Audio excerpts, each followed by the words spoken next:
Hello दोस्तों, अपने YouTube channel knowledge all type में आप सभी का बहुत बहुत स्वागत है। आज हम हिंदी की नेक्स्ट क्लास लेके आए हैं जिसमें हम बात करेंगे विराम चिन्ह के बारे में। ठीक है, तो चलिए स्टार्ट करते हैं।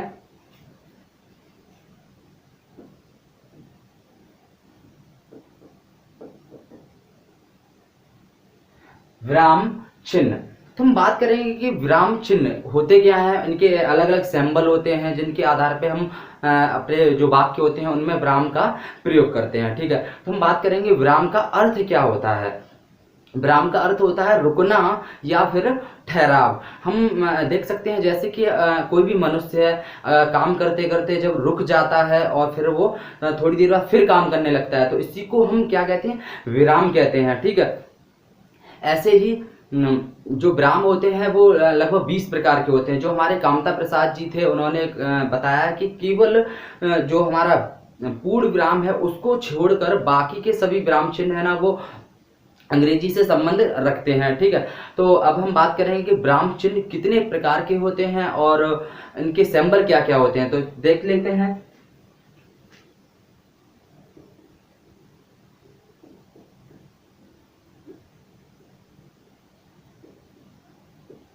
विराम चिन्ह के भेद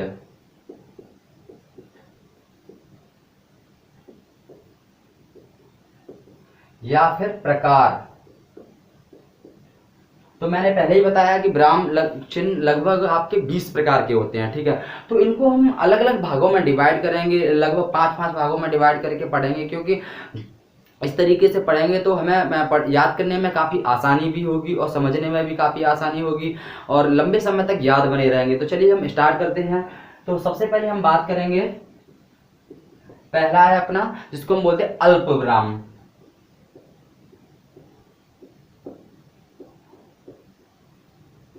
अल्प विराम, इसका सिंबल कुछ इस तरीके का होता है, अल्प विराम का। ठीक है, अगला है हमारा जिसे हम बोलते हैं अर्ध विराम। अर्ध विराम,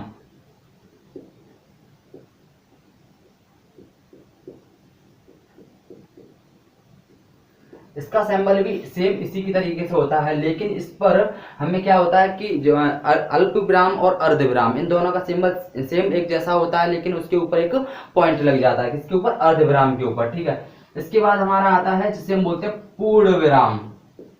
पूर्ण विराम, इसका सिंबल इस तरीके का होता है। पूर्ण विराम एक छोटा सा डंडा होता है, इसको अक्सर लोग लगाते हैं और ज्यादातर लोग इसको जानते भी हैं। ठीक है, अब इसके बाद हम बात करते हैं प्रश्न चिन्ह की। प्रश्न चिन्ह,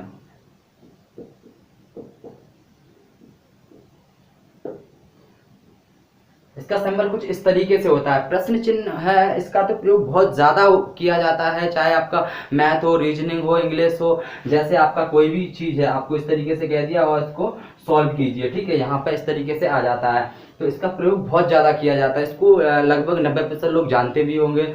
ठीक है, अगले की हम बात करते हैं। अगला है हमारा आश्चर्य चिन्ह, या फिर हम इसको बोल सकते हैं विस्मयादि चिन्ह।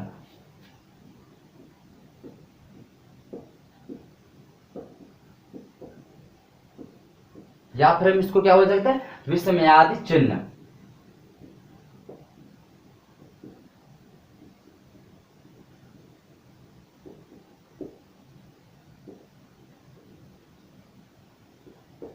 इसका सिंबल कुछ इस तरीके का होता है। इसमें और इसमें कोई खास ज्यादा डिफरेंट नहीं होता। जो पूर्ण विराम होता है, पूर्ण विराम के नीचे बस एक पॉइंट और लगा दिया जाता है, तो वो आपका क्या बन जाता है, विस्मयादि चिन्ह। और यह ज्यादातर जो हास्य वाले वाक्य होते हैं, जैसे कि हम तुम कहने लगते हैं, हे क्या हो गया, अरे, तो उस ऐसे वाक्यों में इनका प्रयोग ज्यादा किया जाता है। ठीक है, आगे हम बात करते हैं। हमने पहले बताया था कि लगभग हम 5-5 भागों में करके डिवाइड करेंगे, जिससे क्या होगा कि हमें याद करने में काफी आसानी होगी। ठीक है, तो इस तरीके से आप चाहो तो 1 2 3 4 करके इस तरीके से आगे बढ़ा सकते हो, या फिर आप इसी क्रम में आप आगे बढ़ सकते हो। तो मैं तो इसी क्रम में आगे बढ़ाऊंगा। तो अगला है हमारा जिसको हम बोलते हैं निर्देशक।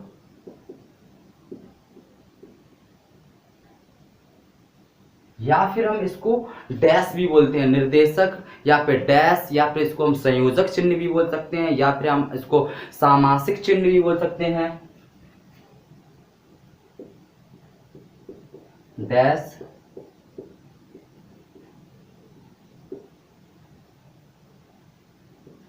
संयोजक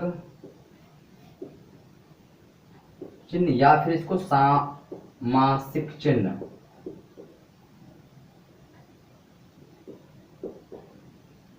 अगर हम इसके सिंबल की बात करें तो वो कुछ इस तरीके से होता है। इसका सिंबल किसका, निर्देशक या फिर डैश का सिंबल इस तरीके से होता है। ठीक है, अगला हम बात करते हैं, इसके बाद हमारा आ जाता है कोष्टक। क्या आता है, कोष्टक। तो कोष्टक भी कई प्रकार के होते हैं, देख लेते हैं।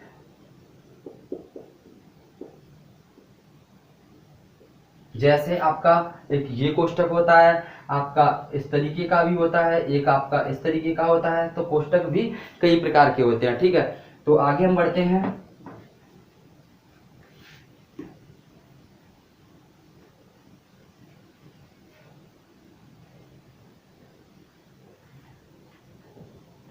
इसके बाद हमारा आता है अवतरण, या फिर हम उसे बोलते हैं उद्धरण चिन्ह। ठीक है, अवतरण या उद्धरण चिन्ह,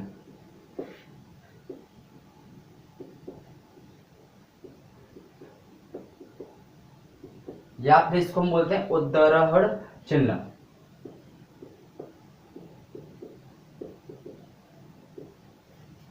इसका सिंबल आपका इस तरीके से होता है। आपका एक इस तरीके से होगा और एक उस तरीके से होगा, मतलब एक ऊपर की तरफ, एक नीचे की तरफ। ठीक है, अगला है हमारा जिसे हम बोलते हैं अपूर्ण विराम, या फिर हम इसको बोल सकते हैं उपविराम। ठीक है,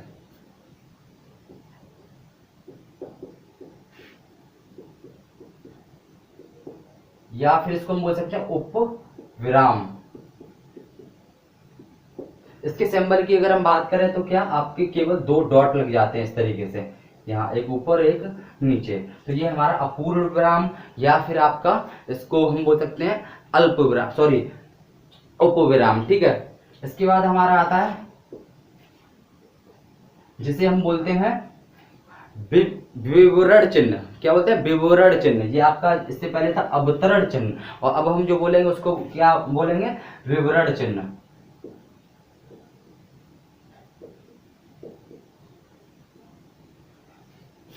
इसका सिंबल कुछ इस तरीके का होता है, विवरण चिन्ह का। ठीक है, इस तरीके का क्या बोलेंगे इसे, विवरण चिन्ह। ठीक है, तो हमने 5 वो देख लिए थे, और 5 हमने ये देख लिए, और इसी तरीके से हम आगे और डिवाइड करेंगे, 5 करेंगे, फिर और 5 करेंगे। ठीक है, तो इसके बाद हम बात करते हैं नेक्स्ट। तो नेक्स्ट हमारा कौन सा होता है, जिसे हम बोलते हैं पुनरुक्ति सूचक। मतलब कि जो भी शब्द बार बार आते हैं या एक बार रिपीट होते हैं, तो उसके लिए उसका प्रयोग किया जाता है।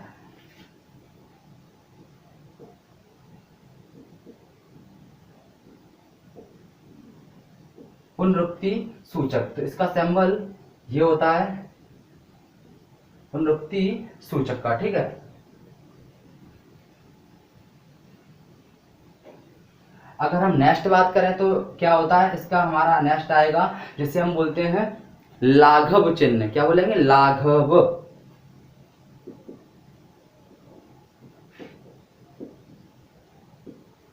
इसका सिंबल कुछ इस तरीके का होता है। ठीक है, लाघव चिन्ह का, लाघव का सिंबल ये हो गया।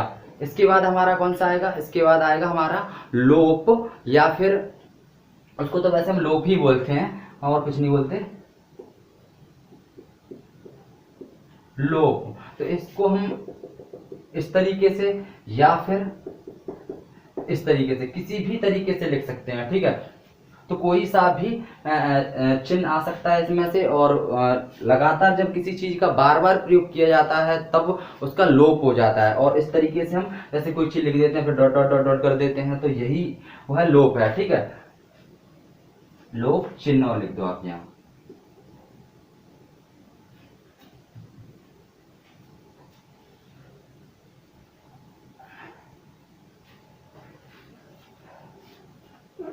अगला है आपका जिसको हम बोलते हैं पाद चिन्ह। क्या बोलते हैं? पाद चिन्ह।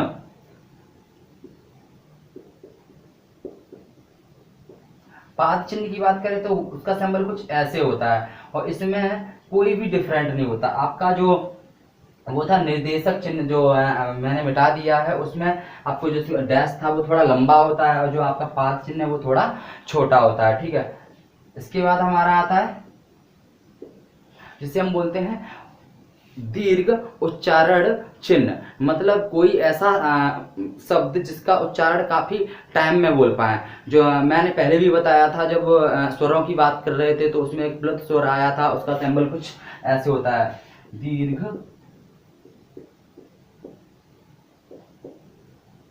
उच्चारण चिन्ह। उसके का सिंबल की बात करें तो उसका सिंबल कुछ इस तरीके का होता है। ठीक है, जब हम किसी का नाम या फिर किसी के और भी कोई जाप वगैरह करते हैं तो उसको जब लय में बोलते हैं तब इसका प्रयोग करते हैं। जैसे हमने पिछली बार बताया था ओम, तो उसमें किसका प्रयोग हो रहा था? इसका प्रयोग हो रहा था, जैसे हम प्लुत स्वर भी बोलते हैं। ठीक है, इसी तरीके से हम आगे बात करेंगे।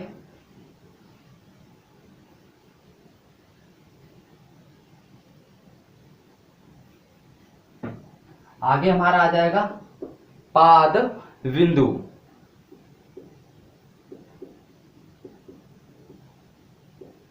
पाद बिंदु हमारा जो एक डैश था, एक पाद चिन्ह था, एक पाद बिंदु, इनमें बहुत ज्यादा डिफरेंट नहीं है। जो डैश था वो थोड़ा लंबा था, पाद बिंदु जो हमारा था, सॉरी पाद चिन्ह था वो हमारा इससे छोटा था। जो पाद बिंदु है इसमें थोड़ा बस ये 2 पॉइंट और लग जाएंगे ऊपर नीचे, तो हमारा ये क्या हो जाएगा? पाद बिंदु। ठीक है, इसके बाद हम नेक्स्ट बात करते हैं। तो नेक्स्ट हमारा आता है हंस पद, जो इसको हम त्रुटि चिन्ह भी बोल सकते हैं, त्रुटि चिन्ह।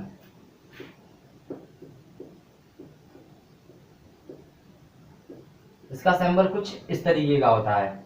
ठीक है, जिससे हम क्या बोलते हैं? हंस पद। ठीक है, इसके बाद हमारा सूचक, तुल्यता सूचक, जिसे हम बराबर भी कह सकते हैं।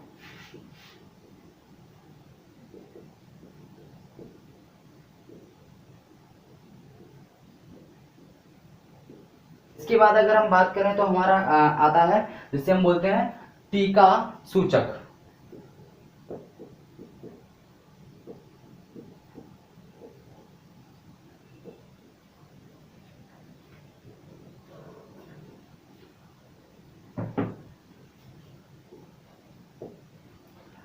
अब हमारा इसके बाद क्या आएगा?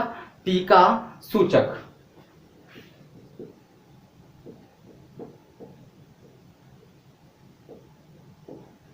इसमें आपको इस तरीके से देखने को मिल सकता है।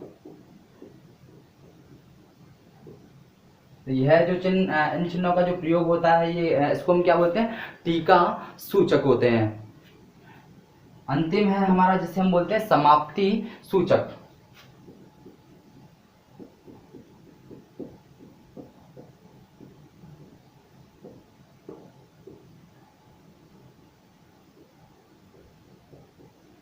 जो कुछ इस तरीके का होता है, समाप्ति सूचक। ठीक है, तो इस तरीके से हमारा समाप्ति सूचक जो चिन्ह था उसके चलते हमारे जो चिन्ह का सिलसिला था वो भी समाप्त हो गया। तो उम्मीद करता हूं दोस्तों यह वीडियो आपको पसंद आया होगा। अगर यह वीडियो आपको पसंद आया तो हमारे चैनल को सब्सक्राइब कर लें, वीडियो को लाइक कर दें और हमारी वीडियो को ज़्यादा से ज़्यादा शेयर करें। ठीक है, मिलते हैं अगले वीडियो में दोस्तों।